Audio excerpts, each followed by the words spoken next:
დაუდევრობა და დანაშაულებრივი ქმედება ასიაფასებს საქართველოს პრეზიდენტი ტყიბულში მომხდარ აფეთქებას. მიხეილ სააკაშვილი პასუხისმგებლობას მაღაროს ხელმძღვანელობას აკისრებს. პრეზიდენტი გამოძიების პროცესში უცხოელი ექსპერტების ჩართვას და დამნაშავეების დასჯას ითხოვს. მიხეილ სააკაშვილმა დაღუპული მაღაროელის ოჯახს სამძიმარი გამოუცხადა.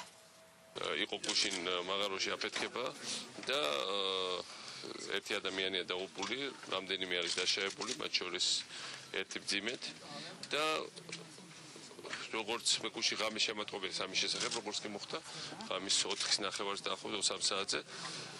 და როგორც ყოველთვის მოვისმინე, რომ პირველი დასკვნა გააკეთო, ყველაფერი არის იმის ბრალი, სწორედ იმ მაღაროელის, რომელიც ბურღავდა და რომელიც დაიღუპა. და მე გამახსენდა, რომ წინა აფეთქებაზე ზუსტად ასეთივე დასკვნა მოხდეს მაშინ, ყველაფერი დააბრალეს, სხვებს ყველაფერი დააბრალეს მაღაროელებს.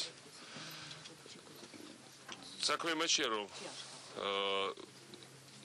პროკურატურა მაშინ გამოიძია ეს საქმე და როგორც მე მაქვს ინფორმაცია, ყველანაირი დასტური არის იმისა, რომ წინა აფეთქება, რომელსაც ემსხვერპლა რამდენიმე მაღაროელი, იყო შედეგი არა მათი დაუდევრობის, არამედ უშუალო დანაშაულებრივი ქმედების მაღაროს ხელმძღვანელობის, რომელმაც გამორთო ვენტილაციის სისტემა და რომელმაც დაზოგა ფული საკუთარი თანამშრომლების სიცოცხლის ხარჯად.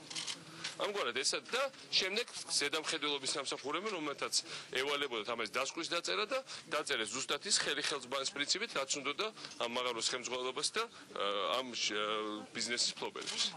და მინდა გითხრათ, რომ ძალიან ნანობ, რომ აქამდე ეს სისხლის სამართლის საქმე არ იქნა მიყვანილი ლოგიკურ დასკვნამდე, რომ კონკრეტულ ადამიანებს ეგოთ პასუხი, კონკრეტული ადამიანები გაეგზავნათ სასამართლოში და თუ სასამართლო დაადგინა შემდეგ საპატიმროში, ეს რომ მომხდარიყო, შეიძლება ეს გუშინდელი აფეთქება აღარ მომხდარიყო და ადამიანები, ვინც ამას აკეთებენ, ისინი მონაწილეობენ პირდაპირ მკვლელობაში.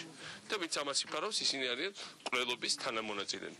და ნამდვილად არ ვაპირებთ, რომ შახტაში იმის ხარჯი, რომ ხალხს ეშინია, რომ სამსახურიდან არ დაითხოვონ, მართლა თავის შემოსავლები ამუშავდა ტყიბული, კარგი საქმეა, რამდენიმე ათასი ადამიანი იღებს ამით შემოსავალს და ამის გამო ვერავინ ვერ იმაღლებს ხმას.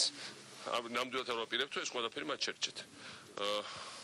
კვლელობაში და უბედურებაში თანამონაწილეობა და მონაწილეობა უნდა აქვს სრული პასუხი აქაც ამ შემთხვევაში მე სრულ უნდობლობას უცხადებ იმ სამსახურებს პირველს და იმ დასკვნებს რომელიც მათ გამოაქვეყნეს, იმიტომ რომ ასეთი ცუდი გამოცდილება ქონდა წინა იმაზე, ახლაც უნდა ბოლომდე სხვა ხალხს გამოაძიებიოთ ეს და არა იმათ ვინც თბილისის და უბრალოდ ფულს იღებს ტყიბულის ფლობელებისგან. ამიტომ პრობლემა არ აქვს, რომ 1000 გვარი სისულელე და ტყუილი ჩაწერონ, გამოაძიოთ სერიოზულ ხალხს, მათ შორის უცხოეთთან მოვიწვიოთ და კაცრად მოთხოვოთ და დავსაჯოთ ყველანი. და მე მინდა, რა თქმა უნდა, დაღუპულის ოჯახს გამოუცხადოთ თანადგომა და ჩემი სამძიმარი და ყველაფერი გავაკეთოთ, რათა ეს მეტი დაუდევრობის და დანაშაულებრივი ქმედების გამო არასდროს არ განმავლდეს.